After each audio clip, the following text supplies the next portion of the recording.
Hello दोस्तों, मैं अमित कुमार। आज की इस वीडियो में हम बात करते हैं बहुपद के बारे में। बहुपद क्या होता है, बहुपद क्लास 9th में हमें क्या पढ़ना होता है, क्लास 10th में हमें क्या पढ़ना होता है, इसके बारे में हम बात करते हैं इस वीडियो में। ठीक है बच्चों, सबसे पहले बहुपद के बारे में जानेंगे। बहुपद का इंग्लिश नेम होता है पोलिनोमियल, जो कि बहुपद को हम लोग पीएक्स के द्वारा क्या करते हैं, रिप्रेजेंट करते हैं। ठीक है, अब रहा बहुपद में ही बहुपद का डेफिनेशंस आप जाने इस वीडियो में देखें। बहुपद को हमने दो भाग में तोड़ा, एक रहा आपका बहु, एक रहा आपका पद। ठीक है, बहु कहने का मतलब है वेरी, मतलब कि बहुत सारे। ठीक है, और पद कहने का मतलब है इसका इंग्लिश नेम क्या होता है, टर्म होता है। अब पद में दो आते हैं, एक होता है चर और एक होता है अचर। चर का इंग्लिश जो नाम होता है वेरिएबल होता है, और अचर का इंग्लिश जो नाम होता है कांस्टेंट होता है। क्लियर है बच्चों। अब चर का आपने परिभाषा पढ़ा होगा, जो A to Z होता है, जो वेरिएबल होता है, जो चेंज करते रहता है, वो आपका क्या होता है, वो आपका चर होता है। अचर कहने का मतलब कांस्टेंट, वो चेंज नहीं होता है, जो मान दे दिया गया वो मान को लेके हम लोग क्या करते हैं, चलते हैं। ठीक है, तो यहां से चर के लिए देखा जाए तो A to Z आपका इस्तेमाल किया जाएगा, और अचर के लिए वहां पे नंबर जो x लेके अनडेफिनिट तक, इन्फिनिटी तक इस्तेमाल किया जाएगा। ठीक है बच्चों, अब यहां से 3xy जो मैंने लिखा है वो बहुपद के लिए क्या है, एक एग्जाम्पल है। ठीक है, तो आइए हम समझते हैं कि बहुपद का आखिर जो यहां से बनने वाला है डेफिनेशंस, वो कैसे बनेगा। ठीक है बच्चों, थोड़ा ध्यान देंगे, है ना, बातों को समझेंगे। सबसे पहले जब चर और अचर, यहाँ चर है और ये अचर है, जब ये दोनों आपस में मिलता है तो पद बनता है। ठीक है, ध्यान देंगे, जब चर और अचर आपस में मिलता है तो क्या बनता है, पद बनता है। अब पद की संख्या क्या होगा, बहुत सारा होगा, तो आपका क्या कहलाएगा, बहुपद कहलाएगा, है ना। तो ये आपको याद करने वाला डिफरेंस नहीं है। अगर आप क्वेश्चन से ढंग से समझेंगे ना, तो क्वेश्चन देखते ही आपको ये अनुमान लग जाएगा ये बहुपद के लिए क्वेश्चन है। ठीक है बच्चों, तो ध्यान दिया जाए यहाँ पे, जब वेरिएबल, ठीक है, और कांस्टेंट आपस में मिलता है तो टर्म होते हैं, और टर्म की संख्या बहुत सारा होता है तो वहां से क्या बनते हैं, पोलिनोमियल बनते हैं। क्लियर है, तो वहां से मैंने एक एग्जांपल दिया 3xy। यहाँ पे देखते हैं कि आपका 3 भी है, जो कि ये आपका अचर संख्या है, और xy जो है आपका ये क्या है, चर संख्या है। तो दोनों से मिलकर जब बना है तो आपका क्या कहलाएगा, वो बहुपद कहलाएगा। यानी कि यहां से साफ साफ हमें मालूम चलता है कि सर बहुपद यानी कहने का मतलब है जब चर और अचर आपस में मिलता है तो पद बनता है। ठीक है, अब पद की संख्या बहुत होती है तो क्या बनता है, बहुपद बनता है। तो इस चीज को आप ध्यान में रखें। अब बात रहा कि दुनिया का कोई भी क्वेश्चन अगर देखा जाए जहां पे चर होते हैं और अचर होते हैं तो क्या बहुपद होता है। तो बारी बारी से एग्जांपल को हम समझकर आगे बढ़ते हैं कि वो क्या चीज है और क्या चीज नहीं है। ठीक है, तो सबसे पहले बात करते हैं हम 5xyz पे। तो यहाँ पे आपको तो ध्यान होगा कि सर यहाँ पे तो आपका नंबर भी है जो कि अचर के लिए काम कर रहा है, और यहाँ पे देख रहे हैं चर है जो xy है। ठीक है, दोनों आपस में मिला है तो आपका बहुपद होगा, ये तो कंफर्म है। अब मान लो मैंने पूछा क्या x, क्या y, क्या z, जब अकेला अकेला ये होते हैं तो क्या ये बहुपद होते हैं। गौर से देखिए, अब कोई बच्चे कहते हैं सर यहाँ x, यहाँ नंबर तो नहीं है। ठीक है, मगर अब देखा जाए, आप समझोगे कि यहाँ पे मान लो मैंने क्वेश्चन पूछा कि x प्लस x आप बताइए, तो यहाँ पे जवाब में हमें क्या मिलेगा, 2x मिलेगा, है ना। यानी कहने का मतलब है सर x के पास 1 छिपा हुआ है, यहाँ पर भी 1 छिपा हुआ है। जब दोनों आपस में जुटेंगे या घटेंगे तो वहां पे एक नया रिजल्ट बनकर आएगा। तो यहाँ पे देखिए, तो x प्लस x आपस में जुटा तो 2x हो गया। यानी कहने का मतलब ये है कि कोई भी अगर वेरिएबल देखा जाए तो उसके साथ जो होते हैं 1 का इस्तेमाल होता है, जिसे हम लोग कहीं कहीं गुणांक या कोएफिशिएंट के नाम से भी जानते हैं। आपको इस वीडियो में मिलेगा कि गुणांक होता क्या है, क्योंकि जब आप बहुपद पढ़ रहे हो तो बहुपद में बिना गुणांक का काम चलेगा ही नहीं, है ना। तो ये देखा जाए x प्लस x का क्या हुआ, 2x हुआ।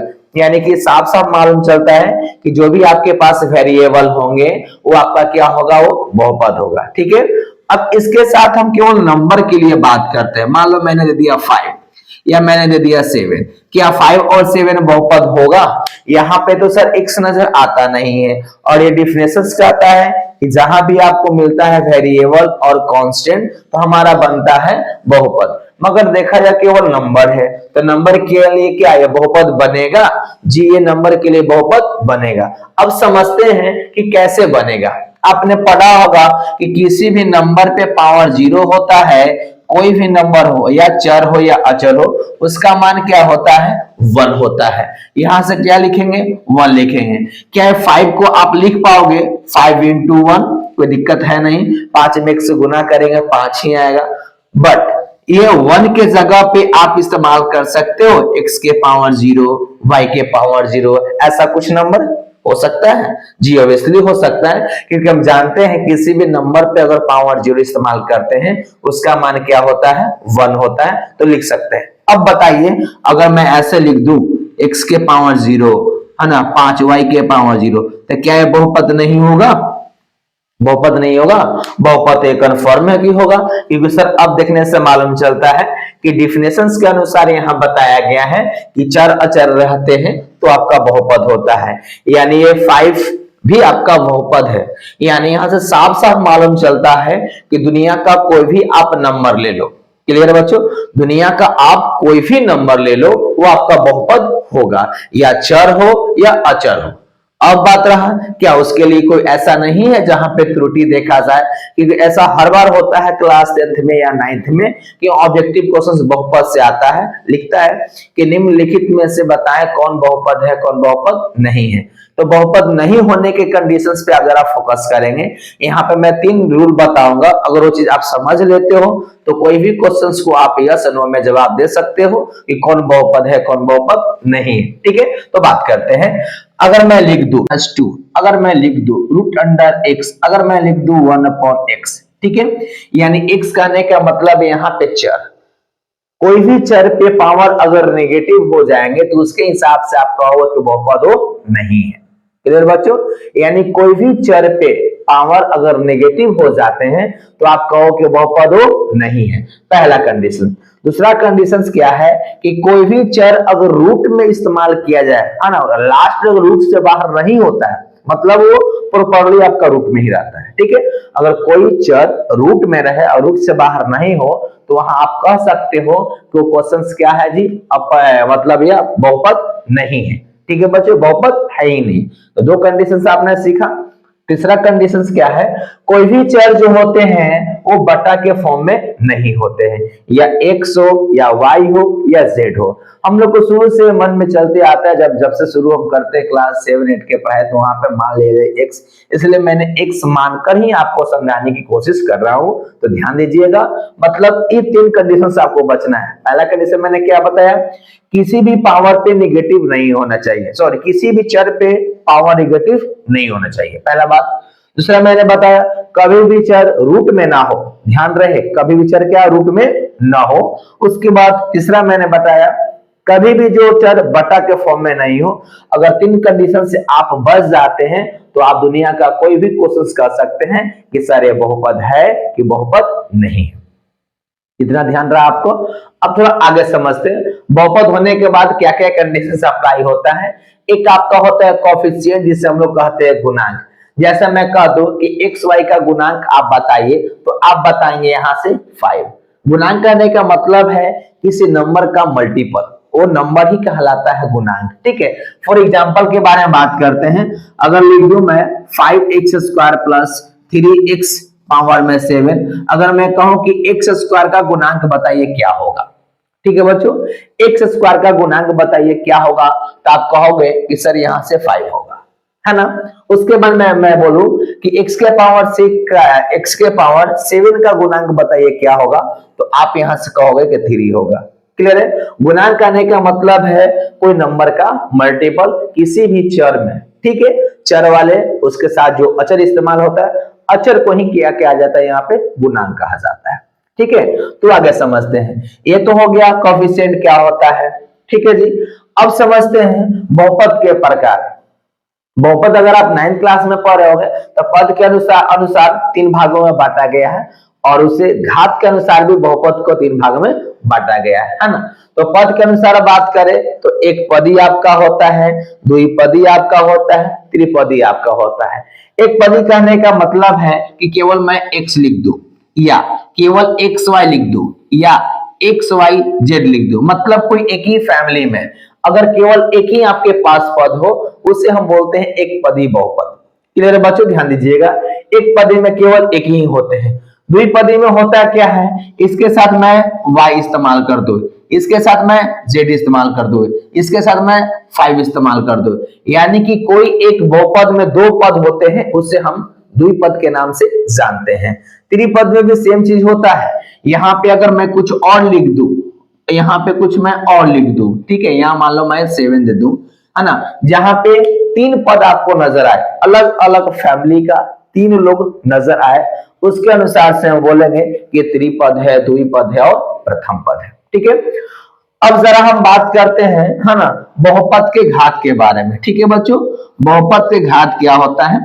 घात कहने का मतलब है कहीं कहीं लोग पावर इस्तेमाल करते हैं, कहीं कहीं लोग इंडेक्स इस्तेमाल करते हैं, कहीं कहीं लोग होते हैं जो डिग्री भी इस्तेमाल करते हैं। ठीक है, मगर बहुपद के घात के बारे में बात करते हैं तो ये बताया जाता है कि अगर चर पर मैक्सिमम जो पावर होता है कोई भी चर पे, ठीक है, कोई भी चर पे अगर मैक्सिमम पावर जो होता है वो बहुपद का क्या कहलाता है, घात कहलाता है। ध्यान दीजिएगा, चर पर मैक्सिमम पावर, है ना, जो होता है वो बहुपद का क्या कहलाता है, घात कहलाता है। जैसे मैं बोलूं कि यहाँ पे बताइए बहुपद का घात क्या होगा, ठीक है, यानी कि यहाँ पे घात पूछू, डिग्री पूछू, तो आप यहां से बताओगे 7, क्योंकि मैक्सिमम पावर क्या दिया गया है, यहाँ पे 7 दिया गया है, तो उस चीज को आप ध्यान में रखे काम करेंगे। ठीक है बच्चों, उसके बाद हम बात करते हैं बहुपद के अनुसार, घात के अनुसार बहुपद के प्रकार। तो यहां पर भी मैं बता दूं, जैसे आपने पद के अनुसार 3 प्रकार के पढ़ा है, वैसे आप पढ़ोगे घात के अनुसार भी बहुपद 3 प्रकार का। पहला एक घातीय बहुपद, जो एक घातीय बहुपद है ना, उसका नया अपडेट नाम कर दिया गया है, जिसका नाम है रैखिक बहुपद। ठीक है बच्चों, ध्यान देंगे, एक घातीय जिसका मैक्सिमम पावर 1 हो, एक घातीय कहा जाता है, उसी को रैखिक बहुपद भी कहा जाता है। द्विघातीय में 2 घात वाले होते हैं। कोई भी बहुपद में अगर मैक्सिमम पावर देखा जाए 2 होता है, उसे हम द्विघातीय बोलते हैं। ठीक है, त्रिघातीय में होता क्या है कि x का मैक्सिमम जो पावर होता है 3 होता है, उसे हम त्रिघातीय बोलते हैं। कोई भी क्वेश्चन में आप घात के अनुसार ही पहचान करोगे कि कौन किस तरह का घात है। ठीक है बच्चों, इस चीज को आप ध्यान में रखेंगे, ध्यान देंगे। रैखिक कहने का मतलब है इसका मैक्सिमम पावर 1 हो, ठीक है, रैखिक बहुपद कहलाता है। द्विघातीय कहने का मतलब है इसका मैक्सिमम पावर कितना हो, 2 हो, ठीक है, वो आपका होता है द्विघातीय। त्रिघातीय में इसका मैक्सिमम पावर कितना हो बच्चों, 3 हो। ध्यान देंगे, मैक्सिमम पावर 3 होते हैं उसे हम त्रिघातीय बहुपद कहते हैं। तो इस प्रकार आपका बहुपद का रहा जानकारी, और भी आगे आपको हम बताएंगे बहुपद के बारे में। अभी इसके बारे में बात करेंगे हम लोग अगले वीडियो में कि बहुपद का आखिर रियल लाइफ में इस्तेमाल कहां पे होता है। जैसे हम एक्सरसाइज शुरू करेंगे तो वहां पूरे वीडियो के साथ आपके साथ हम क्या होंगे, शामिल होंगे। इतना तक, धन्यवाद।